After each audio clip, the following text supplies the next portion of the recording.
We are learning more tonight about the FBI's investigation into the Clinton email scandal, and there are new questions about what happened to several electronic devices Clinton used during her time as Secretary of State. Chief Intelligence Correspondent Catherine Herridge has tonight's update.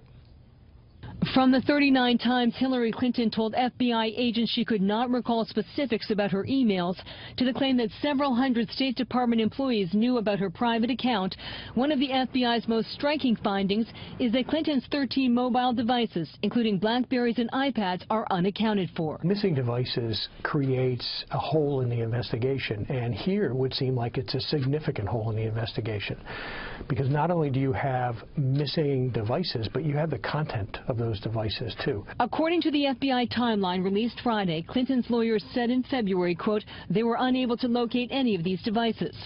The report also shows Clinton relied on multiple devices at once, toggling between her BlackBerry and iPad, which further discredits Clinton's original explanation. First, when I got to work as Secretary of State, I opted for convenience to use my personal email account, which was allowed by the State Department, because I thought it would be easier to carry just one device for my work and for my personal emails instead of two. The State Department emphasized none of the devices were issued or approved for government use. It's something for her and her staff to answer. All we can say is that she was never provided with a State Department BlackBerry. According to the FBI file, a laptop computer archiving Clinton's emails was lost in the mail, and at least 2 of Clinton's devices were destroyed by a longtime aide to Bill Clinton, who smashed them with a hammer. A possible charge of obstruction would hinge on timing. On March 3, 2015, a preservation order was issued for the Clinton emails. On March 31st, the FBI found Clinton's legal team held a conference call with the IT firm managing the server, and in the same time frame, records were electronically shredded. Destruction occurred after Congress issued a subpoena for information. It occurred a day later, 2 days later, a week later.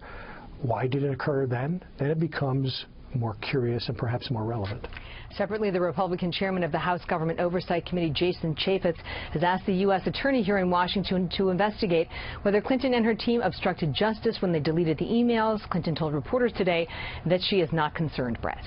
Catherine, there are new emails suggesting the Clinton team somehow fed questions to manipulate the Benghazi hearings in 2013. What about that? Well, these emails were obtained by the group Citizens United and show Clinton's media gatekeeper, Philippe Reines, wrote to Chelsea Clinton with an update on the Benghazi hearing before the Senate Foreign Relations Committee.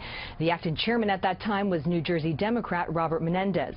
And the email reads in part, quote, we wired it that Menendez would provide an opportunity to address 2 topics we needed to debunk: her actions, whereabouts on 9/11, and these email from Chris Stevens about moving locations. We asked the Clinton campaign and the senator's office if they coordinated in advance of the hearing what was meant by this term wired and how these emails are consistent with independent congressional oversight. Both offices acknowledged getting Fox's questions but chose not to comment, Brett. Okay, Catherine, thank you. You're welcome.